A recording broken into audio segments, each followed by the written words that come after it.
Today, we'll be getting into some of our strongest Disney opinions that we consistently stand by.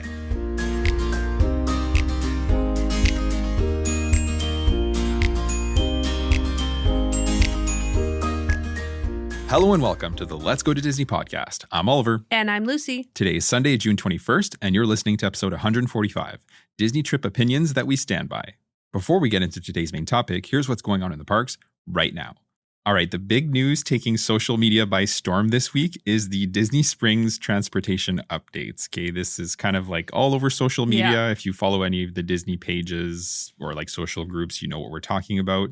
So starting on June 28th, guests traveling to the Disney resorts from Disney Springs, this is either by bus or boat, are going to need to show proof of a resort hotel stay, a dining reservation, or another experience, like on their My Disney Experience app before they board. This was previously tested during the spring break season earlier this year. That was also made quite a buzz at the time. And yeah, this change appears to be staying for good this time.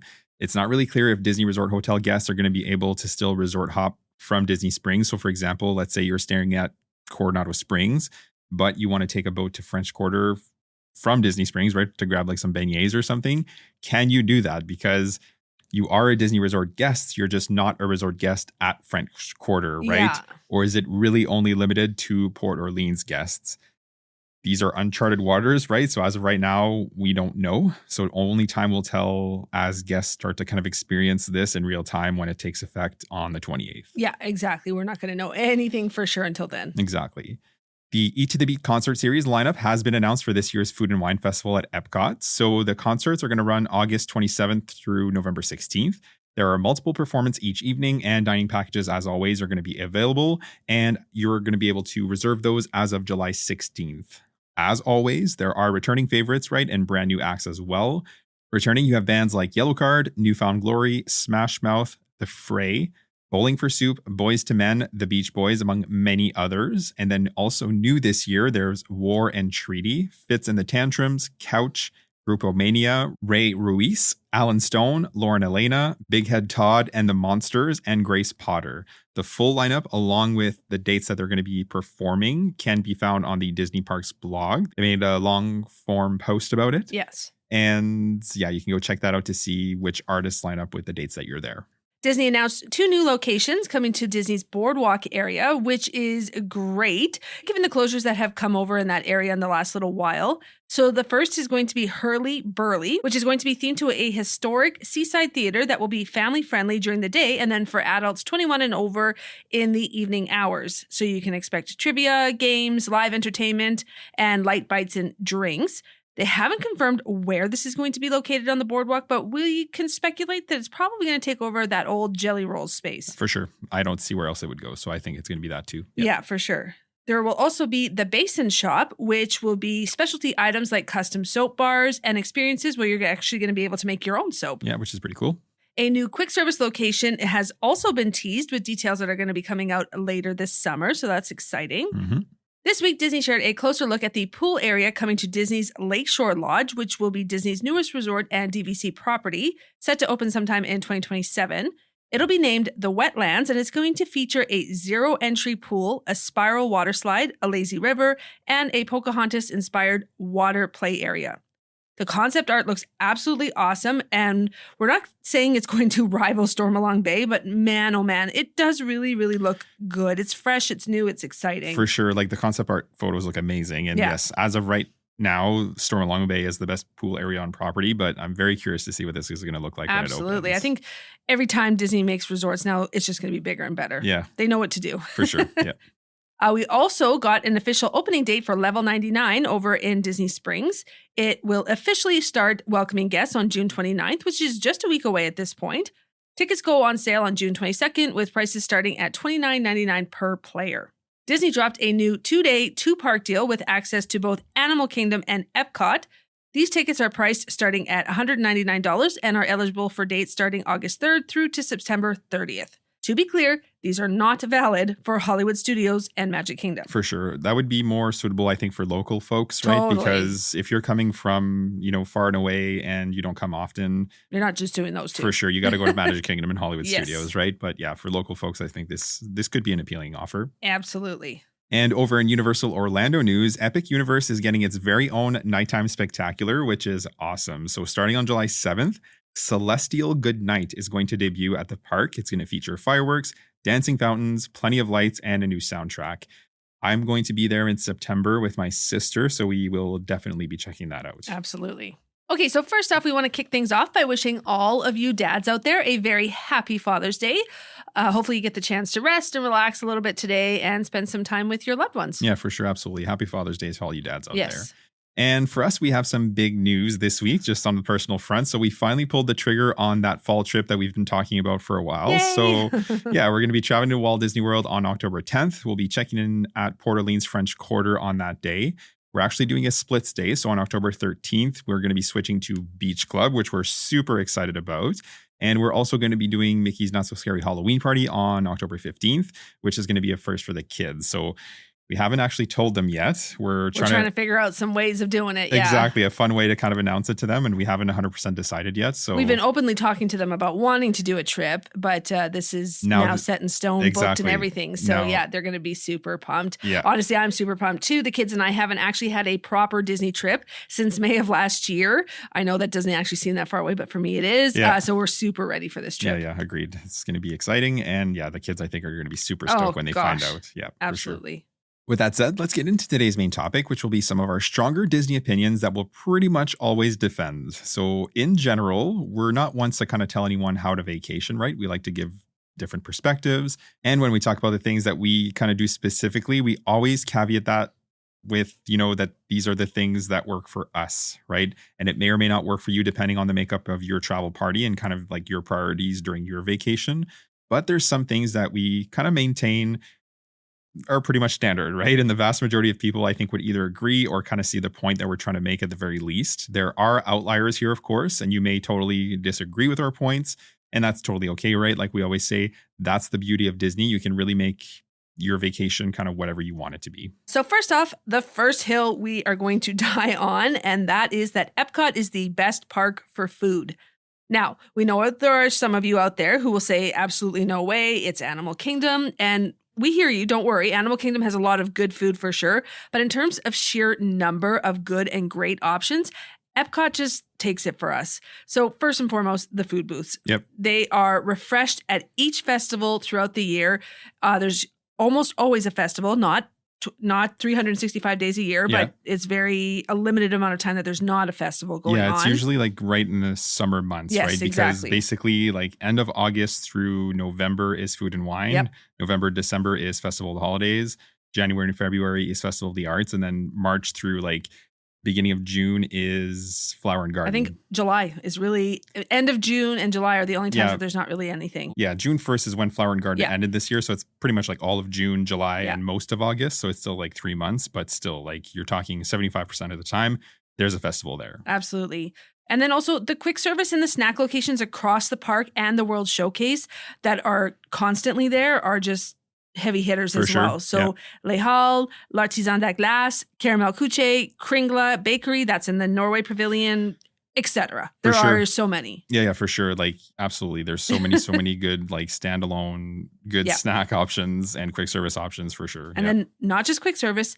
Honestly, their lounges and table service restaurants are out of this world too. Like I love so many of them there.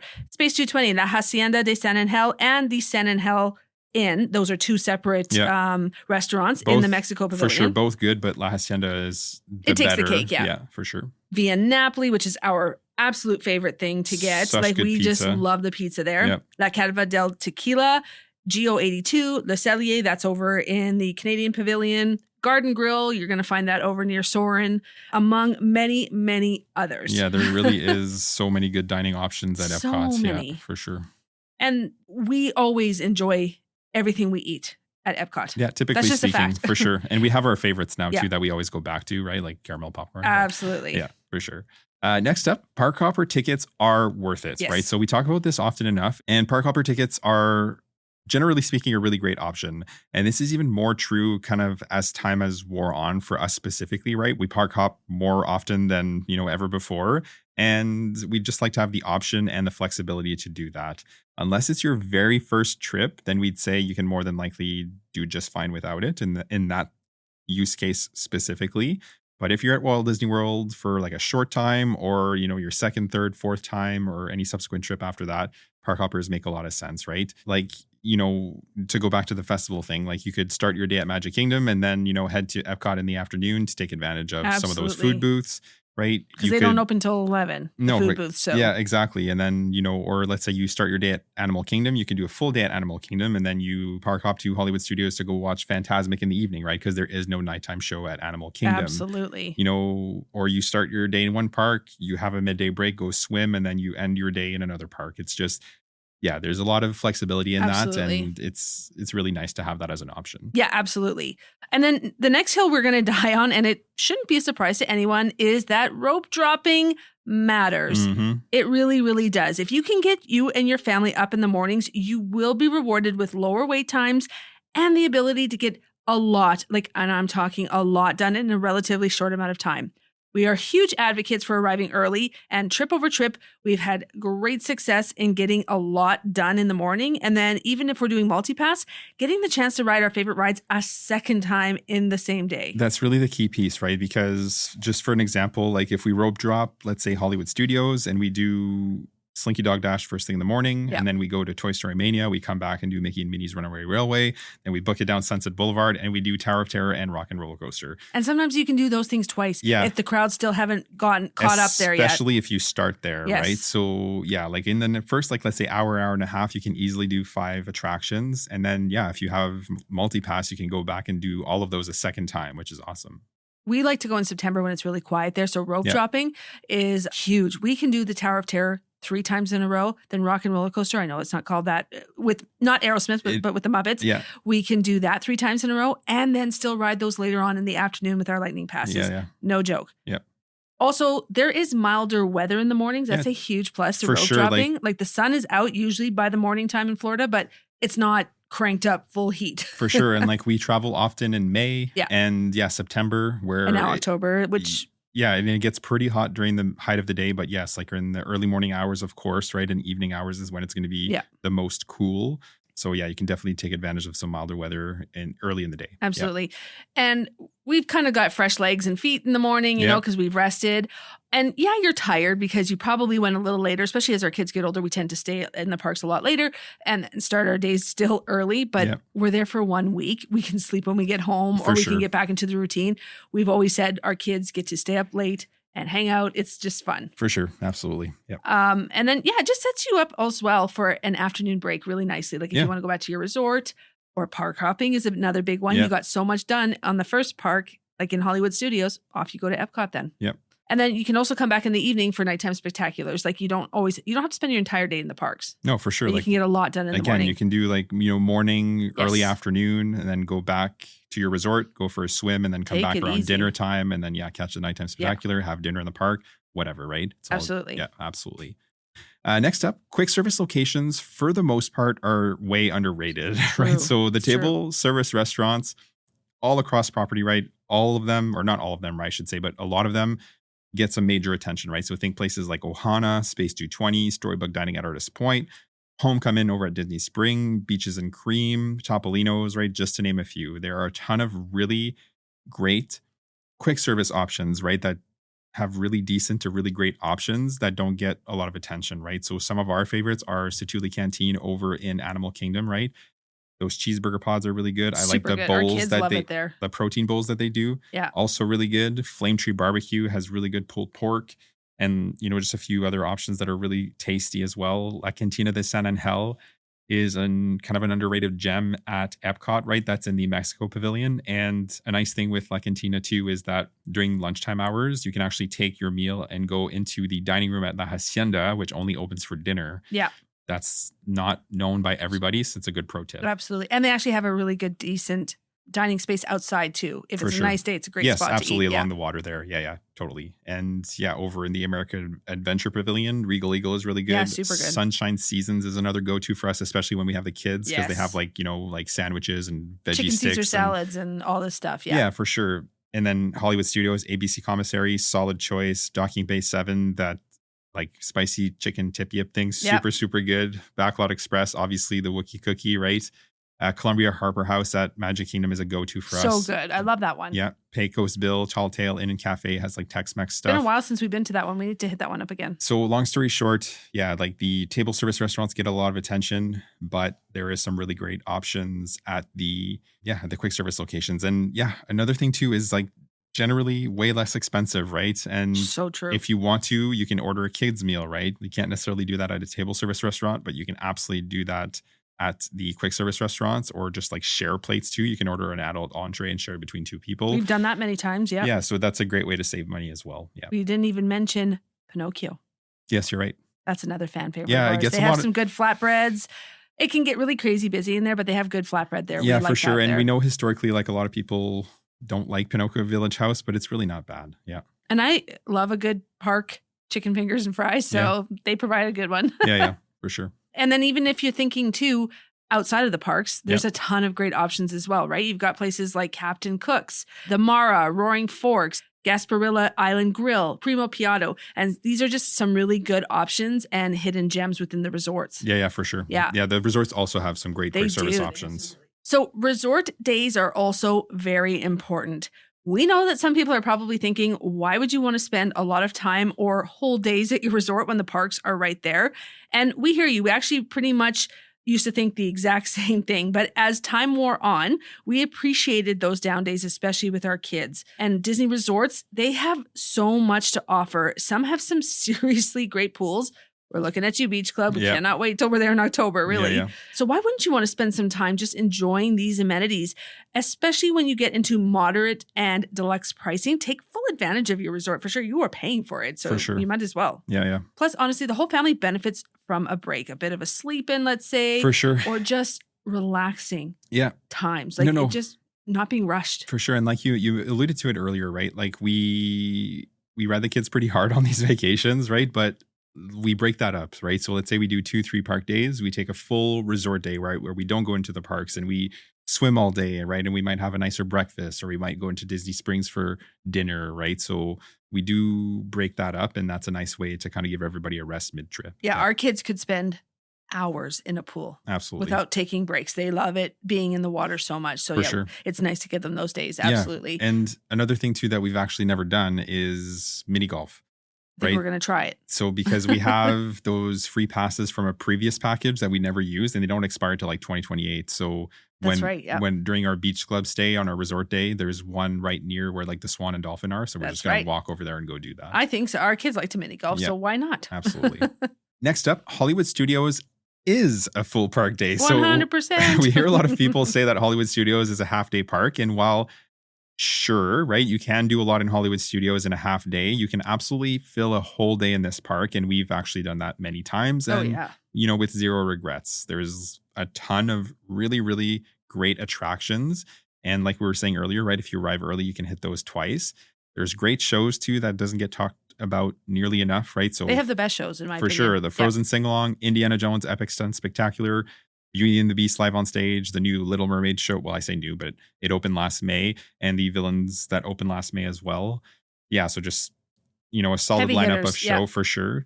And when that Monsters Inc. land opens, I think it's even going to be more of a full park day. I think I'll need a 2-day. For sure. We'll definitely hit it up twice because, we're definitely or at least park hop into it a second day, Yeah. Absolutely. And of course, outside of that, you have great dining, right? Sci-Fi is one of our favorite theme park dining places in all of Walt Disney World. Roundup Rodeo Barbecue is super awesome theming, especially for your kids if they're Toy Story fans. Topical right now, right? With Toy Story 5 coming out. Hollywood Brown Derby's signature restaurant, really, really good food. That Cobb salad is unreal.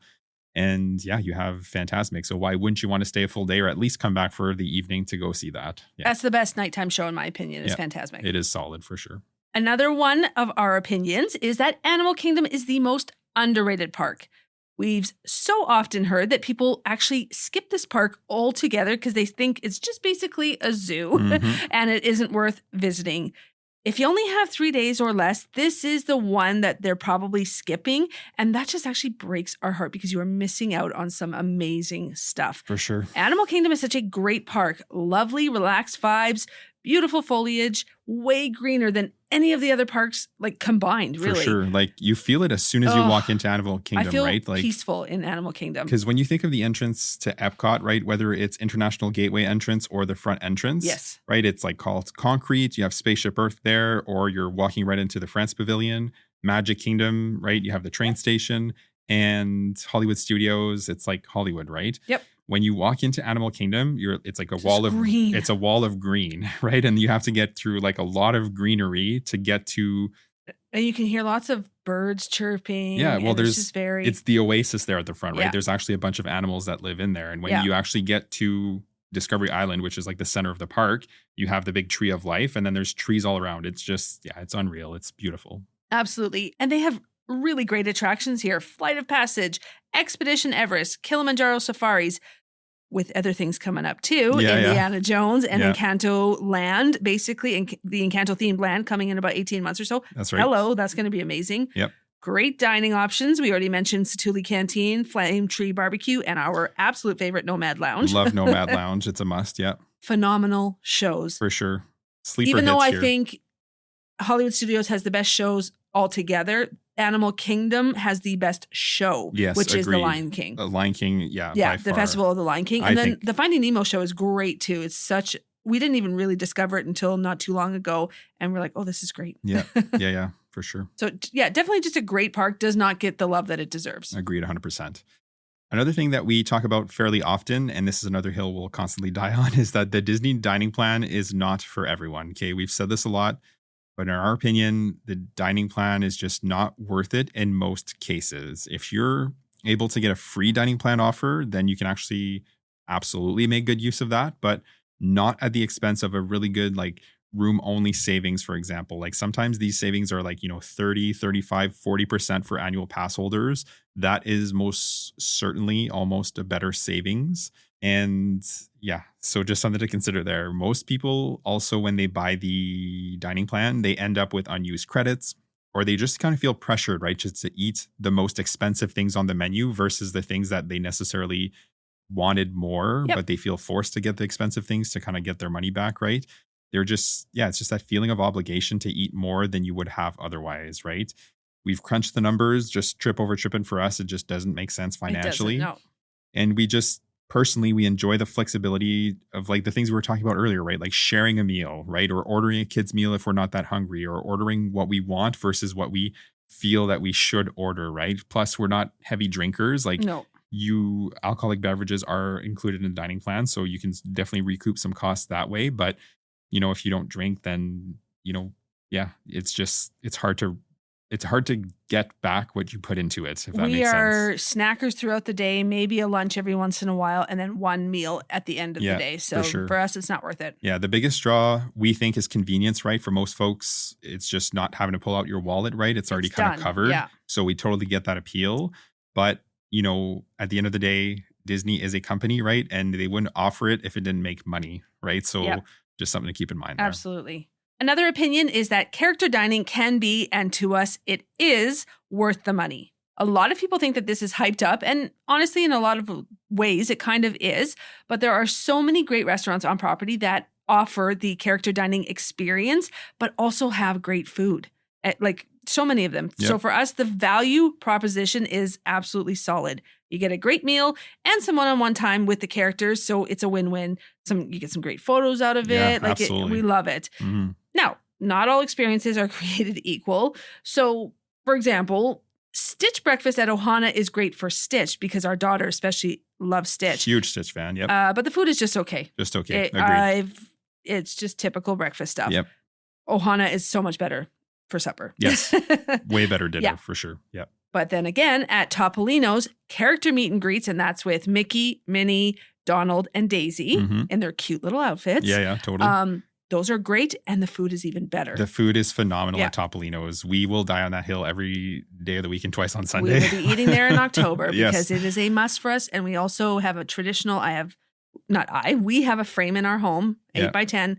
And every year I change it out for the photo of the four of us with Mickey. Yeah, Mickey in in his painter's outfit. Yeah. Exactly. So yeah. that is a must for me until my kids no longer come with For us on these sure. trips. So I don't care. It's a must. tradition, right? Yeah. And like we love to see just the kids, the way they've changed year over year. Yeah, that's mainly, I think, the main reason. Because they honestly just get the Mickey waffles. They don't Mickey think dippers, it's anything. Like they're getting nothing exciting. The adult food is just top notch there. The wood-fired grilled steak and eggs. Oh, I actually had a friend and his wife, she's my friend too. They went there and I had told him to get the steak and eggs. And then he didn't, and he regretted it immensely. Yeah. And it's not, they have a ton of other good Yes. things, but the steak is really good. Yeah. And then other great options as well. Storybook Dining by Artist Point. Yep. Absolutely love that Super restaurant. good. Yep. Super good food. 1900 Park Fair. This is a buffet style. Yeah. Great characters. Yeah. Really good buffet food. Really good buffet food. Yeah. Yes. And then Cape May Cafe as well is a good option. Yeah, the That's over at breakfast over there. Boardwalk, yeah. Minnie's Beach Bash. Absolutely. I think we're going to be doing that in October as well. Yes. That'll be a new one for us. So we're excited. Yeah. Next up, your resort choice matters more than you might think. So if you plan on spending as little time as possible at your resort, then where you stay should be the cheapest option available. 100%. Okay? So think like, the all-star resorts.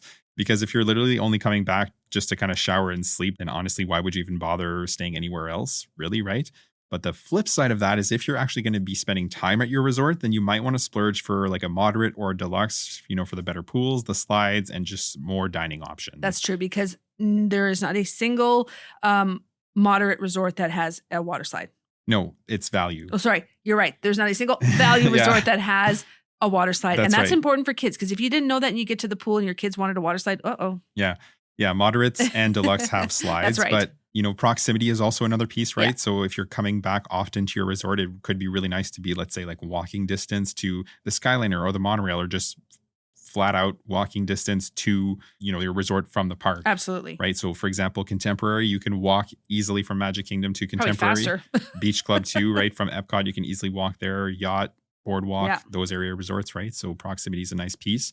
And then, like if you're just adults and if you have kids with you, also makes a big difference, right? The convenience of being close versus not worrying about that, right? So just something to keep in mind. Your resort choice for us, right?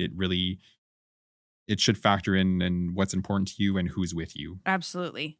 Our next hill that we would die on, which kind of builds on the last one, is you don't need a deluxe resort to have an amazing Disney vacation.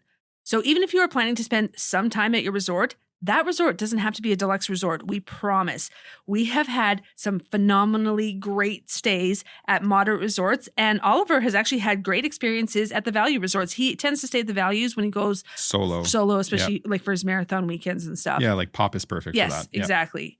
So really, there's no bad Disney resort on property, in our opinion. They all have great staff. It's clean. It's Disney. It's wonderful. For sure. Each has something to offer and can be a really great home base during your trip. Agreed. Yeah. Deluxe resorts they are very expensive. Very expensive. Great amenities, of course, but $500 per night at least. And that's on the low end, in my opinion. Yeah, that's like Animal Kingdom standard times, but usually Riviera, Yacht and Beach Club. Contemporary, Grand Flow, Polynesian. Yeah. Yeah. Super. Wilderness Lodge. They can all get up there for sure. Yep.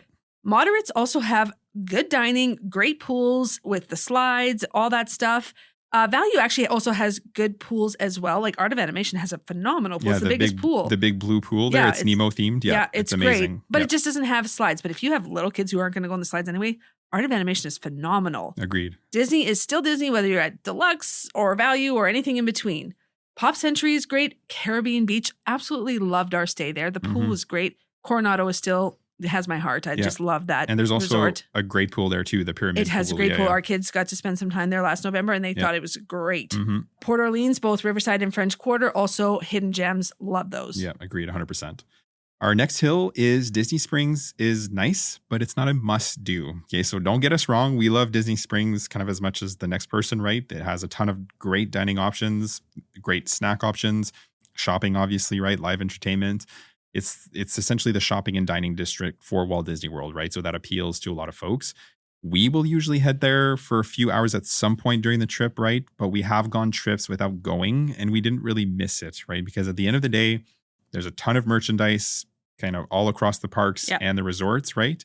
And there's also plenty of dining options and snacks that you could fill a trip with without having to go into Disney Springs, right? So true.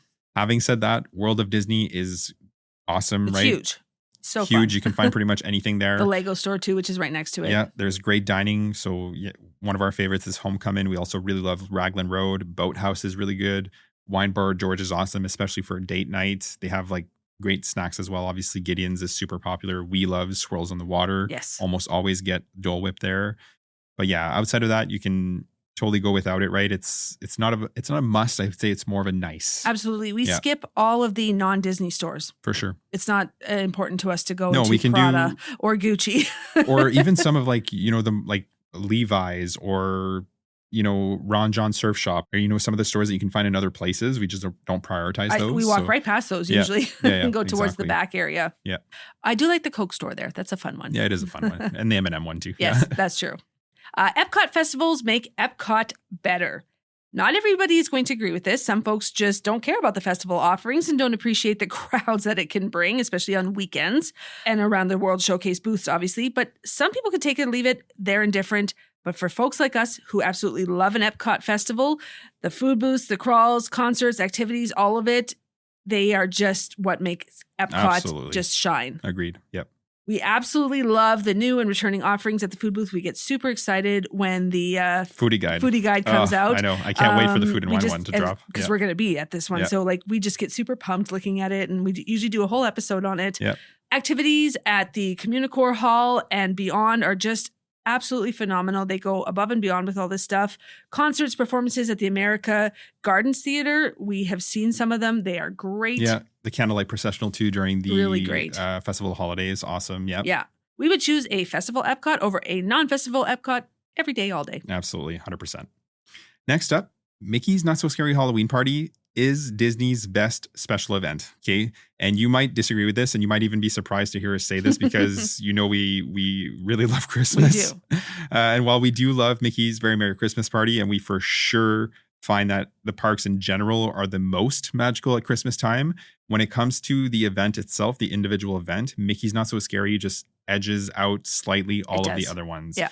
They have the better stage show with the Sanderson sisters. They have the best parade with the Headless Horseman that kind of starts the whole thing. And then the Gravediggers, the Hitchhiking Ghosts. I cannot wait for the kids to see that parade. I love seeing the Dapper Dans as the Cadaver Dans. Yeah. I think it's so fun. And the Trick or Treat trails are awesome because they'll post up characters there too. Like we saw Maleficent. We were shocked to see her and one of the other witches, and I can't remember who it was. It's the bad lady from Snow White. Why am I blanking on it? The Evil Queen. Yes, thank you. But yeah, just super, super fun. It's such a great event. Yeah. Yeah, our kids are going to have a lot of fun. I think they're going to love it. Especially the trick or treat trails alone, they're going to love. Right? They're just going to think that's so great. Grabbing all the candy in the world. Totally. Next up, over planning is better than under planning. You know us, we are planners and we like to have a solid plan for our days long before we even reach the parks. We're not saying that you need to plan everything down to the hour. That's definitely not necessary to have a great vacation. But coming in with virtually no plan, especially these days at Disney, that's just honestly a recipe for disappointment. Not for disaster, but for disappointment. Yes, agreed. You should at least know which park you're visiting every single day. Yep. Lightning lanes, is this a yay or a nay for your family? Table service dining, are you going to do that? Yep. Are you going to be staying all day at this park or are you going to be taking a break?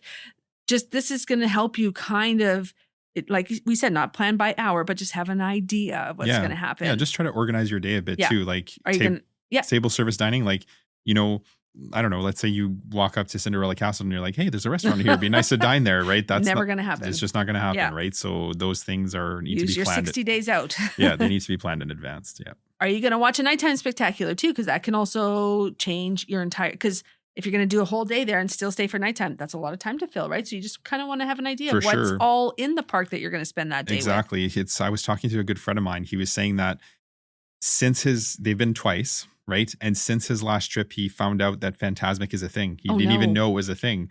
So I was that's what I'm talking about, right? Is that like sometimes you don't even know what you're missing, right? Yeah, it's so true. So if you do All you have to really do is do Magic Kingdom, Animal Kingdom, EPCOT, and Hollywood Studios, get a rough overview of what's in each park, and then just go from there. Yeah, totally. If you come in willy-nilly, honestly, that's fine. I'm sure people do it. And just know that there are some things that you will not be able to do. And if you're at peace with that, that's totally fine. But then, like your friend, it's going to creep up and you're going to be like, oh, shoot, I wish I would have seen that. High expectations and no plans just spell disasters because you can't have high expectations. That's the key point, right? Because, if you've been to the parks before and you're okay with a chill kind of approach and you're not super worried about what you get to do or not do, that's totally cool, right? Low expectations, low preparation, that works.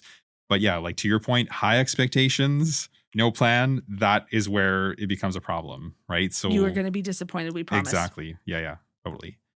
And we'll wrap it up with which Disney hill that we'd be willing to defend pretty much no matter what. And for me, it's that rope drop is 100% worth it. Okay, so we talk about this all the time, but you can get so much done early in the day, right? And typically speaking, it's just some of the lowest wait times that you're going to see ever, right? Yeah. So 100%, you should always rope drop if you can do it. I don't think we would ever not rope drop. No, we sometimes pretend like we won't. I think we'll sleep in today. Yeah, and we don't. No, if the goal is to get as much done in a day as possible, rope drop is where it's at. Yeah. Absolutely. Our sleep in days are our resort days. Yes, that's right. And sleep in is like 8 a.m. for us. Yeah. If that. Yeah. And then for me, it's going to be that over planning is better than under planning. People who under plan and fly by the seat of their pants typically end up disappointed at some point, which is just really sad. So I would always say it is better to be over prepared than under prepared. And that's just honestly great advice for life in general. Yeah, 100%. Absolutely. Well put. Yeah. With that said, thank you for joining us today to talk Disney. If you haven't already, make sure to subscribe to the podcast so you don't miss any future episodes. And as always, if you could leave us a rating and review, it would be greatly appreciated. If you choose to do so, you can leave reviews right on Apple Podcasts. And for Spotify, you can leave a rating.